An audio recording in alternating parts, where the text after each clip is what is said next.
Hey, I'm Rachel. Have you wanted to know how to practice or even teach Ardha Hanumanasana half splits or Hanumanasana full splits safely? Well, if so, then this is for you. In this video tutorial, we're going to cover Ardha Hanumanasana and full splits and how you can approach them safely in your practice, and also some teaching tips as well for those teachers out there. So first, let's talk about Ardha Hanumanasana, which is half splits, which is a little bit more accessible than full splits, obviously. So Ardha Hanumanasana is best performed with props. So you will have some students who have super long hands and can get their fingertips all the way down to the floor. But as a general rule of thumb, I almost always offer props at the beginning of this pose when we're coming into it. That just simply brings the floor up to people and keeps them from either being hunchy or not able to straighten their leg all the way.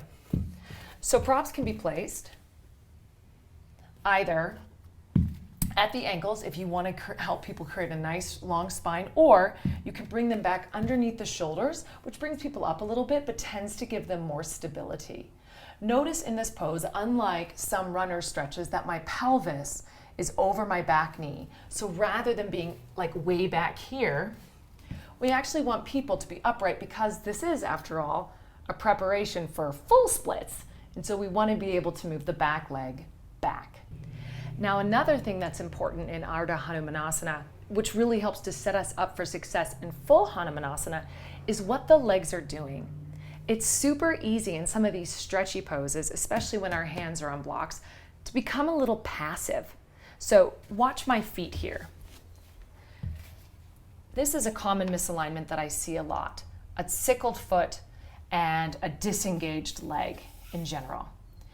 Now let me stress, the leg doesn't have to be straight. You don't have to fully straighten the knee to do this pose. In fact, if someone's real tight, they may need to keep the knee bent in order to keep their spine nice and long, and that's totally fine. But we can do something about the feet. So rather than letting the foot sickle, let's engage the foot by spreading through the ball of the foot and pressing a little bit more, usually through the big toe mound. So we want the feet to be active because when we get to full Hanumanasana, the legs and the feet really need to work to support us. So we want to set up that good habit here. Also, making the feet even helps us avoid the compensation often of kind of slacking through this outer hip. When we activate the feet and press through the big toe mound, we can then pull the outer hip back. This often creates a pretty intense stretch through the outer line of the hip if someone has a tight outer quad, tight IT band, stuff like that. So, props, nice long spine, activated foot. So you have a couple of choices as well. Sometimes when I'm teaching Ardha Hanumanasana, I like to keep the chest actually kind of bright. So if I'm working in my sequence towards a back bend or something else where I want a nice long spine, this is a great opportunity to work that.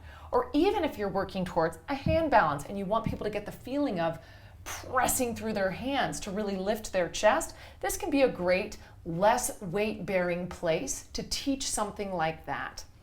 So you can press down through the palms and keep the chest nice and tall. To increase the hamstring stretch, you could walk the blocks forward or start to let people forward fold. That's not my favorite. I tend to use this pose as a more active position, especially because when we do full Ardha Hanumanasana, rather than forward folding, we're actually going to be quite upright and engaged.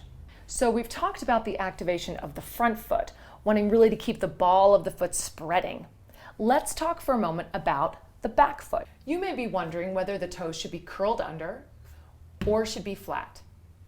Generally speaking, if the back foot is curled under, it tends to give people a better awareness of their foot. They can feel it a little bit more into the floor, and it tends to be a little bit more active. So for newer students, or for Ardha Hanumanasana, I tend to keep the ball of the foot curled under. Eventually, once they have a sense of the back foot, they can put the foot flat. The only thing about putting the foot flat is that, again, it tends to make us sort of hang out and deflate, whereas curling the back toes under tends to help educate the leg to be active. So again, newer students or in Ardha Hanumanasana, I'll tend to curl those back toes under because we really want to entrain the body to be active and lifted in this pose. So one more note about Ardha Hanumanasana. One of the risk factors in this pose is hyperextension of the front leg. We can help avoid hyperextension of the front leg in a couple of ways. First, you could say something like, keep your front knee just a little soft. So that's a way of just cueing the position of the leg to take it out of hyperextension. Another thing that I like to do, which is my favorite way of doing it, is to cue people into activating the back of their legs. And you can do this by having them press down through their front heel and pull the heel back. So this activates the hamstrings, which helps to bend the knee just a little bit. And I prefer those more active cues to help avoid hyperextension, because rather than sort of deflating the pose by, oh, hey, bend the knee, you're activating some more muscular actions that are protective. And I think that helps get more out of the pose than just something which is bend the knee. So press the heel down as you pull the hip back is one of those great poses that's like a 2-for-1, right? So I'm helping to prevent hyperextension, and also pulling the hip back helps me keep those hips square. So now let's talk about full Hanumanasana. Hanumanasana is a super intense pose because it requires us to not only have open hamstrings, but also to have open hip flexors. So it's interesting because even though the preparatory version of this pose is half splits, in full Hanumanasana, I'm also walking the back leg all the way back, which means that the front of my back leg needs to be really open. So a pose you might consider when preparing for full Hanumanasana is to have students also do a lunge, because full Hanumanasana is actually a combination of this pose with my back leg and Ardha Hanumanasana with my front leg. So one of the things that makes this pose so hard is that the hips have to be super open, but in two directions. I have to open the front of the hip like a lunge, and I have to open the back of the thigh like Ardha Hanumanasana or a splits pose. So again, like Ardha Hanumanasana, the risk factors for this pose is going to be hyperextension of the front leg. As I start to walk my back leg back, right now my pelvis is over my knee, I have lots of stability, right? Gravity is pressing straight down and I have support. But as I start to walk my back leg back, I start to move my center of gravity. Well, my center of gravity stays in the middle, but I'm moving my base of support. So that means that gravity is pushing me down deeper into this pose, which is pushing me down deeper into a stretch, which means that I can overstretch more easily. That's what starts to make this pose so challenging. To resist that, one of the most important things about teaching Hanumanasana is that we want to pull people out of gravity. So we need to find the muscular engagement to pull in and up out of the pose and to support our body weight, rather than letting ourselves kind of like fall into the pose and potentially overstretch. So one of the common things that can happen in Hanumanasana is that people, especially if they're flexible, just kind of sit down on the floor like plunk. But that's not actually what we want to get out of the pose. We want this pose to be active and uplifting, right? So to do that, one of the easiest ways to support yourself is to engage the adductors, the inner thighs. So by squeezing the legs together, not only do we help the hips stay a bit more square, but we also can squeeze and to lift ourselves out of the pose. So let's talk a little bit about the brass tacks of getting into this position, because it can be a little tricky. So usually if I'm teaching a class, I'll come into this pose from half splits. So we might set up people here. Then from this position, I can walk my blocks back. Now I always teach this pose with blocks because I want people to have a safety net of support that they can use their arms to help them lift up so they don't go too far too fast.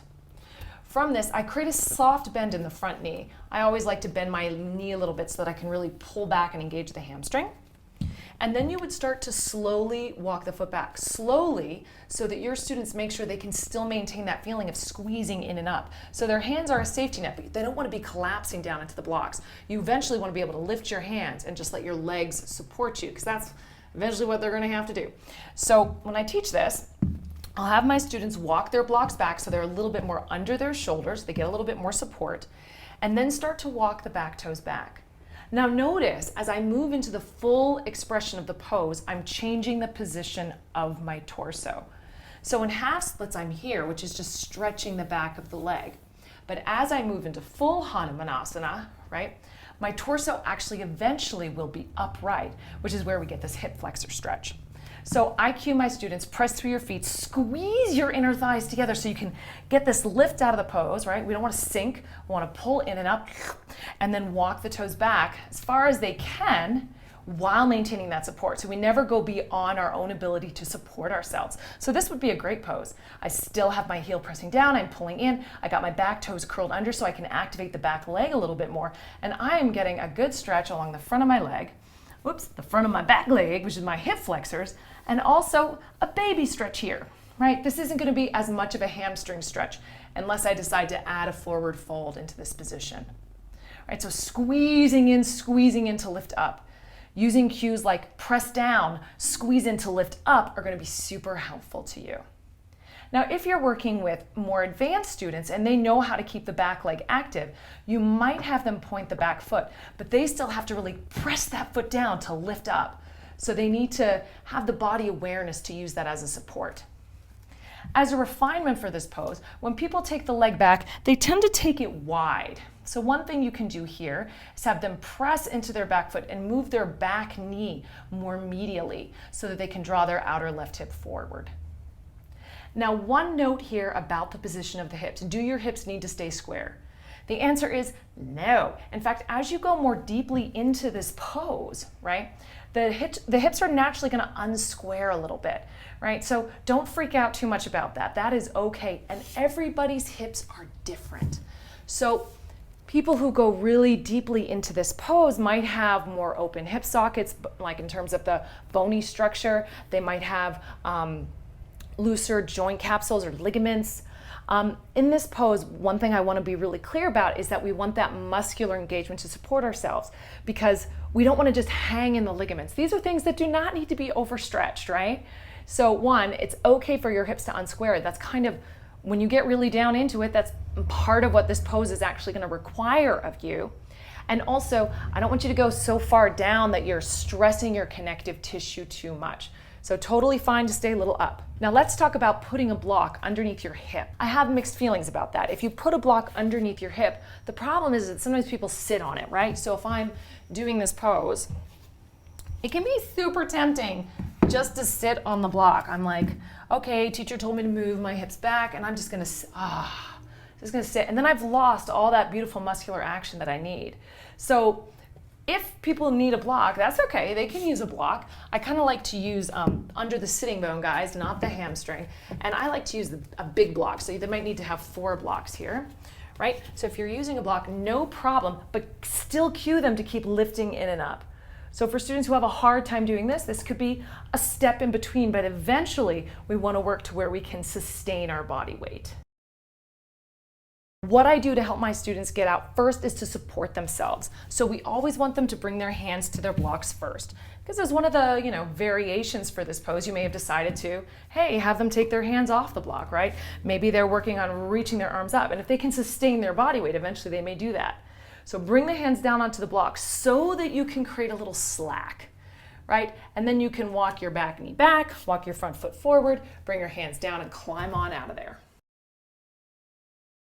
So when we're doing Ardha Hanumanasana, one of my favorite things to do is to change the angle of the front foot.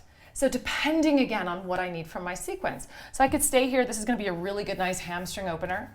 But if I change the position of my foot, let's say that I walk my foot over to the opposite side of my mat.